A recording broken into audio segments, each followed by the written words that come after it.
Dear learners, आज का हमारा टॉपिक है लीडरशिप क्वालिटीज, जो कि हमारे प्री BSTC 2025 का महत्वपूर्ण टॉपिक है। इसमें हम बात करेंगे कि एक नेतृत्वकर्ता की क्या क्या विशेषताएं होती हैं। देखिए, जो भी लीडर है और जो लीडरशिप संभालेगा उसकी क्या विशेषताएं होनी चाहिए। देखिए, अनुयायियों को एकत्रित करना। जैसे आप देखते हैं एक टीम होती है, उसके अंदर जो कप्तान होता है वो क्या करता है, उन सबको इकट्ठा रखता है। इकट्ठा कैसे रखने का मतलब कि उनकी बातों को समझता है, उनको सहयोग करता है, उनको उनके अनुसार अवसर प्रदान करना, तो उनको एकजुट रखना, ये सबसे इम्पोर्टेंट क्वालिटी होती है। उसके बाद उनके आचरण और व्यवहार को प्रभावित करना।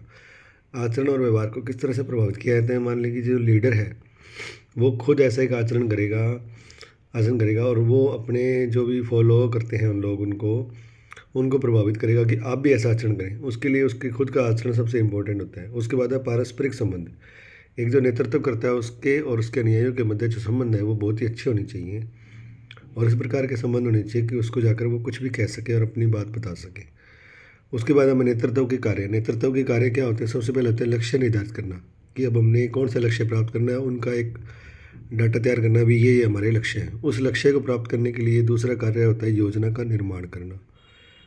योजना जब हम बना लेते हैं तो उसके बाद उसको लागू करने के लिए जो नीति बनाई जाती है और जो क्रियाविधि है उसका ध्यान रखा जाता है। उसके बाद होता है कि अब जो नेता होता है वो क्या करता है, जो लीडर है या नेतृत्व कर रहा है वो पथ प्रदर्शन करेगा उन लोगों का जो लोग उसको फॉलो करते हैं। उनको बताएगा कि भाई ये काम है जो हमने इसकी क्रियाविधि है इस तरीके से करना है और मैं इस रास्ते पर चलूँगा और आप लोग भी मेरे साथ चलेंगे। उसके बाद वो क्या करेगा, कुछ ग्रुप्स तैयार करेगा, क्योंकि किसी भी काम को करने के लिए ग्रुप में काम करना बेहतर होता है। ग्रुप तैयार करेगा और ग्रुप तैयार करके वो उनका मूल्यांकन करेगा कि किस प्रकार से जो है मेरे अधीनस्थ कार्य कर रहे हैं और फिर वो अनुयायियों के लिए आदर्श बनेगा, स्वयं वैसा कार्य करेगा।